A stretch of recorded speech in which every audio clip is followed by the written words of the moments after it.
If you're new to the channel and you're just here because this is an Epstein update, then I will let you know what we're doing here. It's the Pipeline Podcast. We go over hot topics, conspiracies, current events, and anything else that we find interesting here on the channel. Today, we got fun stuff. So we have more Epstein updates.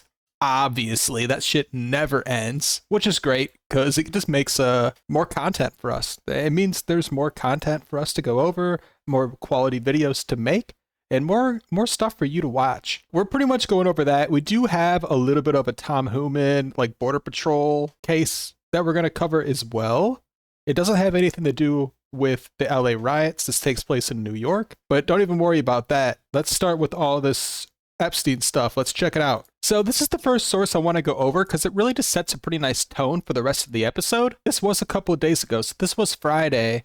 The title here, Trump makes bombshell U-turn by ordering release all Epstein files to end scam by Dems. We talked about a little bit of this stuff. Trump is now saying like the Epstein story is a hoax created by the Dems, which just it's all just stuff to like get the public lost and to kind of get the public to stop talking about Epstein. Don't fall for that. That's not true. Everyone cares about this Epstein client list being released, but we're not going to get it is what it looks like. We're not going to get the list. Anyway, we take a look at this title to this news story here, and we got some other sources. So they've been doing stuff. The White House, like Trump's cabinet team, they've been doing stuff. They're on it. It's just they're not on the Epstein client list. That's not going to happen. I've also heard things here like Trump told the FBI, hey, go through all the documents, take out anything with my name on it and release it. Who knows if that's actually true, though? But if I were Trump, I would do that for sure. So it could be true. Either way, maybe we'll get an update there in the future. Maybe we'll get some more real Epstein files. And probably won't have a lot to do with Trump. They probably just won't release the stuff that has to do with Trump. Even though we already know that Trump and Epstein did have a relationship. We just don't know the extent of it. But in my opinion, I have been following this Epstein stuff since before the channel even started. I don't think Trump was as close to Epstein as people think. I think it's just kind of overblown in the media. They were obviously friends and knew each other. Trump did kind of shy away from Epstein after Epstein's first conviction. And that says a lot because a lot of other people like Bill Gates didn't do that when they should have. Enough about that. Let's get into some of these other sources I have for you tonight. So next up, we have Pam Bondi grants Hillary Clinton email probe request amid Epstein furor. Basically, they're letting all the conspiracy theories just run its course right now. I think they're like, oh, we fucked up with Epstein. Let's just push all the other conspiracies out there. Hopefully the public has just so much stuff to go over that they stop talking about Epstein. We all know that's not going to happen, but that's what they want to happen. Hillary Clinton email probe. I mean, we haven't really looked into this, but I'd imagine whatever comes out of this probe, we're probably going to cover in one of our episodes. So it looks like Bondi announced Monday, that would have been today, that the Department of Justice has released documents tied to the FBI's investigation into Clinton's use of a private email server. Like, so we already know she did use the private email server. So what's new that they're going to release? Materials related to the former FBI Director James Comey's handling of the investigation, which critics say did not thoroughly examine key evidence. Oh, that's spicy. So I guess Pam Bondi's trying to say right now, James Comey was the FBI director at the time of the Hillary Clinton email scandal. I guess Pam Bondi's saying here that they didn't thoroughly examine key evidence. So maybe they're going to examine key evidence. Maybe they're going to show us key evidence that we haven't really seen before. That would be great. They're doing this. They're doing a couple other things like this. We're going to talk about it. And it's just a distraction from the Epstein client list. Taking it from the perspective of the Pipeline Podcast channel, we don't give a fuck about that because this is fucking content. So we're covering it. What we're really going to do in this episode is just talk about all the things that are going on. So we got Hillary Clinton emails. Looks like they might have some new stuff that gets released. We'll see what happens there. We'll cover it in the future. Next up, we do have Tulsi Gabbard calling for Obama's arrest. So that's a lot of fun. It does go pretty deep with this one. And it's something that I've honestly been trying to cover in an episode since the channel started. But it really is deep. Like it's very, very deep. It's the whole Steele dossier Russiagate scandal. And to even try to explain it accurately is hard, basically. So we're just going to watch this clip of Tulsi talking about it. She calls for the prosecution of Obama. So let's check it out. Again, this is a distraction from the Epstein files. But anyway, check it out. Here are just a few other examples. And I got to say, she looks great. The American people elected Donald Trump as their president not once but twice. And yet the FBI and intelligence agencies were politicized by his opponents to undermine his presidency and falsely portray him as a puppet of Putin. So that's kind of what the Russiagate stuff is about. And believe it or not, if you haven't heard it, you're hearing it here first. That's true. One of FISA was used illegally to obtain a warrant to spy on Trump campaign advisor Carter Page. This is also true. That's a real thing. Using a Clinton campaign-funded false dossier as their so-called... Again, this all is true. ...evidence. Biden campaign advisor Tony Blinken was the impetus for the 51 former senior intelligence officials' letter dismissing Hunter Biden's laptop.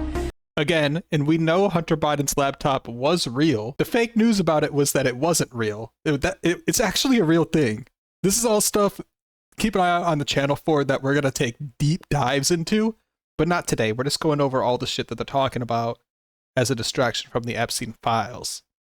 As disinformation specifically to help Biden win the election. Former DNI James Clapper lied to this committee in 2013, denying the existence of programs that facilitated the mass collection of millions of Americans' phone and internet records, yet was never held accountable. Under John Brennan's leadership, the CIA abused its power to spy on Congress, to dodge oversight, lied about doing it until he was caught, and yet has never been held responsible. Under Biden, the FBI abused its power for political reasons to try to surveil Catholics who attend traditional Latin Mass, labeling them as quote-unquote radical traditionalist Catholics. Personally, just 24 hours after criticized Kamala Harris and her nomination, I was placed on a secret domestic terror watch list called Quiet Skies. We'll have to look into that. I don't know about that one. Sadly, there are more examples. The bottom line is this must end. The FBI did spy on Trump, and you could say falsely, but they got real warrants to do all that. So it depends on the person. It depends on your perspective. But again, here, when she calls for the prosecution of Obama, I don't think Obama was behind all that. I think it was more as people would say, the deep state, because they were scared that Trump was going to drain the swamp. That's kind of what it was. It was these unelected officials that are kind of against Trump for obvious reasons. So I kind of think that's what happened here. And she just lists a bunch of other examples. She lists good stuff. So that's all going on right now. Basically, Trump's cabinet is just trying to save face for the Epstein release. That's what's going on here. So we're going to get some good content in the coming days. It's going to be great. So the first one we had was the release of all the Epstein files that don't include Trump. Then we also have Hillary Clinton email probe. Next, we have prosecution of Obama for the Russiagate scandal. And then here, this is just a video that I think the White House posted. It's an AI made video of, I believe, Obama getting arrested. It's funny, so we'll watch it. So there is very fun music playing right now, but we're just going to mute the music. Music and YouTube, they don't get along.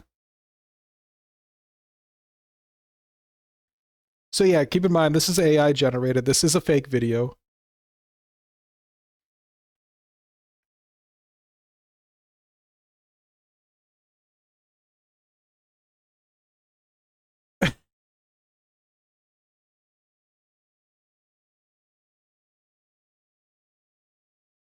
So yeah, all this stuff, just a distraction from the Epstein files, but great content. And then the last thing that's been going on is they released a bunch of MLK Jr. files. So this has been kind of a hot topic. I don't really go that deep with an MLK assassination conspiracy, but here's kind of my take on it.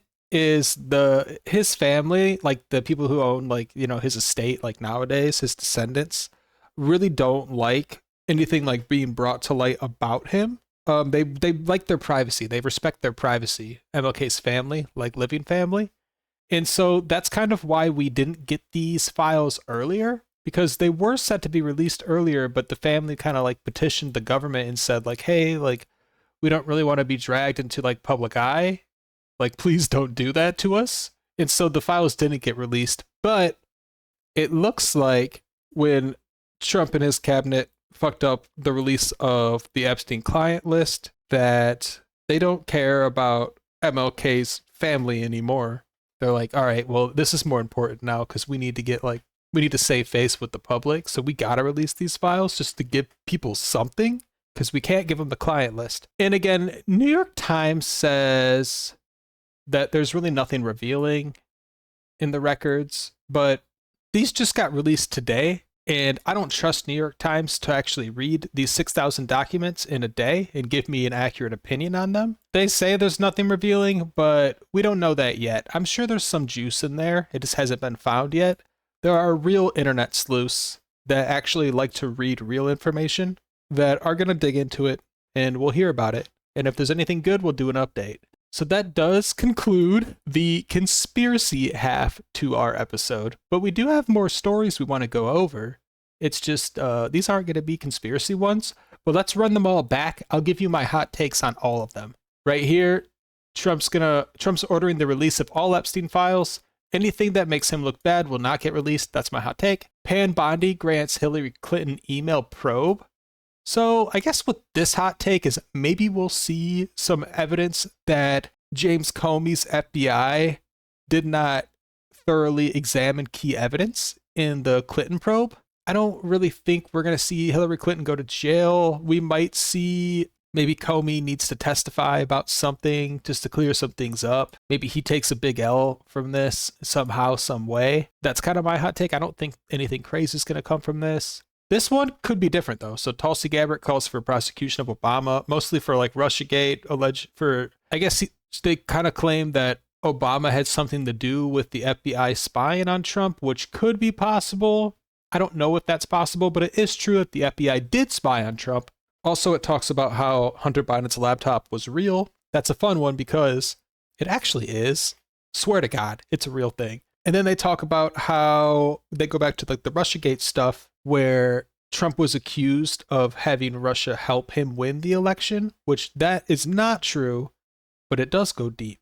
And another thing with that is, yeah, sure, Russia might have wanted Trump to win that election because Putin and Clinton do not get along. They hate each other. Putin did not want Clinton to win. Absolutely. But does that mean that Trump colluded with Putin? No, that doesn't mean that at all. It's just kind of like the enemy of my enemy is my friend type of thing. There was no collusion, basically, with that.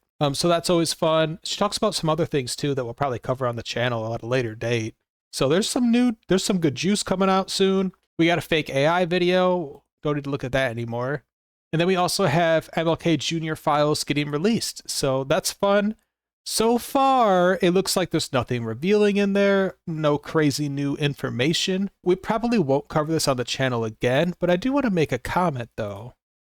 If MLK were alive, he would condemn the violence that we've seen in LA over all the protests, all the anti-ICE protests. He didn't start his movement with violence, it's peaceful protests. He probably is the best example of like how to enact real change peacefully. So I just want to bring that up. Anyone who's throwing rocks at police and looks to MLK Jr. as like inspiration, MLK Jr. would not want to be associated with you. So keep that in mind. Next up, we got our last story. This is like a real story, not a conspiracy. So gunman casually shoots off-duty Border Patrol agent in New York. And then we're going to cover the story. We got some articles on it. And then we also have a response from Tom Homan. So let's just check out the video. The quality sucks, but at least you'll have as much context as everybody else going into these articles. So bear with me.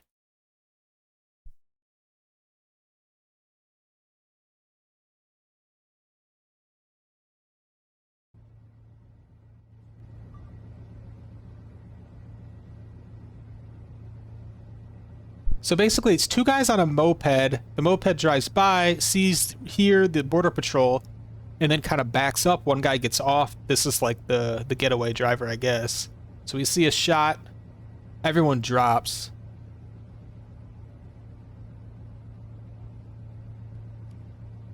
He gets up, gets back down quick. Looks like he might be pointing a gun there, can't tell. This guy is just standing here, the getaway driver.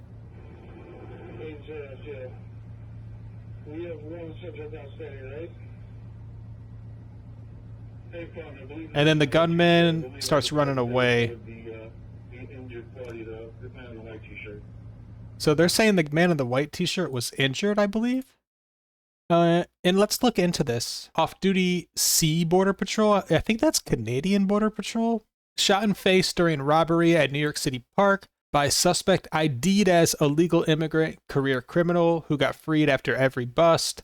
Also, it looks like the second suspect was also an illegal alien. They were both illegals. So let's check this out. They talk about his rap sheet. He's a 21-year-old Dominican, has a deportation order, entered illegally. He shot one of the Border Patrol in the face, and then the agent drew his pistol and fired multiple shots at the guy in the white shirt, and apparently he hit him. In the video, I couldn't really tell. And then Mora was struck and wounded 3 times by the return gunfire. So who is Mora? We gotta scroll up for that. Oh, okay, Mora is the gunman, the guy in the white shirt. That's Mora right there. So apparently he got shot 3 times in that video. It was really hard to tell. And the alleged robber, Mora, is currently in custody. He had been arrested at least 4 times, entered the country illegally, had a deportation order, but he was let out on bail because New York City is a sanctuary city, and they have like pretty loose crime laws. He assaulted a pregnant woman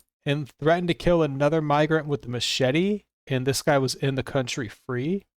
That's so crazy to me. That's one of those things. This is one of those things that if Trump didn't win the presidency, no one would know that this was a thing, that someone could come into the country illegally, commit a crime, and just be walking around free. Like, it's so crazy. And then it looks like the other guy, let's see if they picked him up. So they at least identified him. This is the getaway driver. Okay, so it looks like, yeah, they did pick him up. They arrested him today, the second suspect. He's also from the Dominican Republic. He had been arrested for reckless endangerment and larceny. He has an active warrant in Massachusetts for armed robbery. He has a kidnapping charge, a witness intimidation charge. And it's like, how are people like this not in jail? It's so crazy to me. Yeah, I think that's all we got on that guy. And then the last source we have today is just Tom Homan. So he kind of talks about like sanctuary cities and stuff in response to this New York City Border Patrol event. And the audio sucks, so I apologize for that, but he makes a good statement, so let's check it out. I visited the officer last night. Of course, he was heavily sedated, so I didn't have words with him, but I did talk to his family. They're devastated. It's just a shock to the soul when you walk in and see that young man laying there. Secretary said it, Rodney said it, sanctuary cities are sanctuaries for criminals. Hard stop. I've been doing this since 1984. I've never seen a situation where I see it today. New York City, how many times do you want to see NYPD attacked by illegal alien criminals in the city? Now, federal officer. How many citizens in this city have been attacked by illegal aliens in this city? You see the polls. Everybody agrees we should be arresting public safety threat illegal aliens, but you got a city council. I do agree with that. Like, if there's someone, even if they're not here illegally, it doesn't even matter. If they're legal or illegal, if you got charges like witness intimidation or attacking people with machetes, and you're just released with no bail, I kind of don't think that's okay. Especially when the charges are like violent things like that. Also here that locked us out of Rikers Island.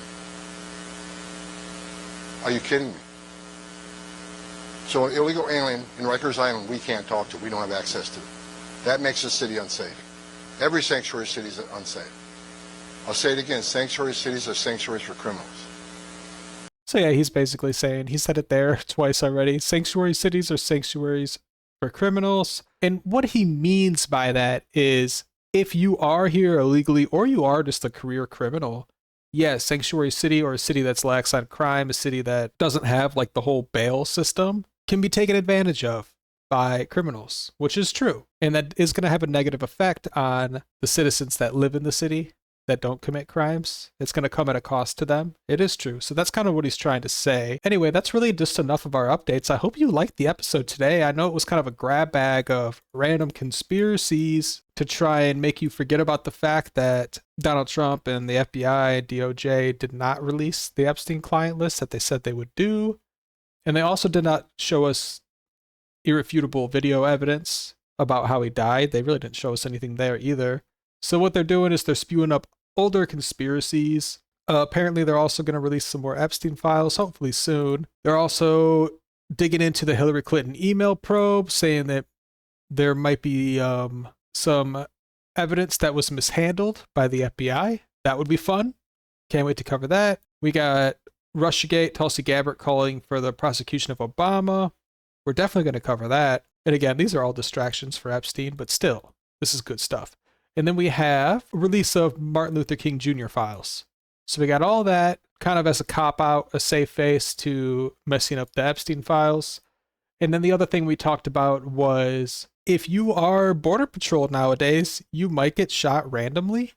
So that's really fun. To make it worse, the people that are going to shoot you are known criminals that are on the streets, like known violent criminals, known violent illegal immigrant criminals that are on the streets. Which is just, it's like I said earlier in the video, before Trump won his second term and we started seeing videos of Border Patrol like arresting people with like criminal convictions that were in the country illegally, but just were allowed to just like be in the country and not be in jail. This is kind of like the problem with it is sometimes they might walk across and see a Border Patrol officer and they're strapped, most likely illegally, the guy that had this gun. I'm sure he can't legally own a gun. Where'd he get that from? But anyway, he just shoots Border Patrol, which is kind of crazy that, first of all, it's crazy that he's not in jail. Second of all, it's crazy that he's not deported. Third of all, it's crazy that he has a gun when he's an illegal criminal. And then fourth of all, it's crazy that he shoots patrol position. It's got to be the most peaceful position. You might find some drugs every once in a while in a car, or you might get shot by a so-called New Yorker. So it's just like terrible. And then we see Tom Homan take advantage of this situation. Not really take advantage of it, but try to make the most of the situation by saying like, hey, sanctuary cities, like you're not letting us go and deport these people. And you're the problem. And the citizens that live in these cities are paying the cost of it. So I hope you liked the episode. Kind of a longer weekly update than we normally do, but it was like there's just a lot of shit right now that's in the news. So we wanted to try to cover as much as we could. Check us out Wednesday for our long form episode. We're going to be doing the Pipeline Podcast episode 13. I'm sure we're going to cover one of these conspiracies we went over here today. I'm sure we're going to take a deep dive into one of them. I'm not exactly sure yet. Subscribe if you want more of this kind of stuff, and have a great night.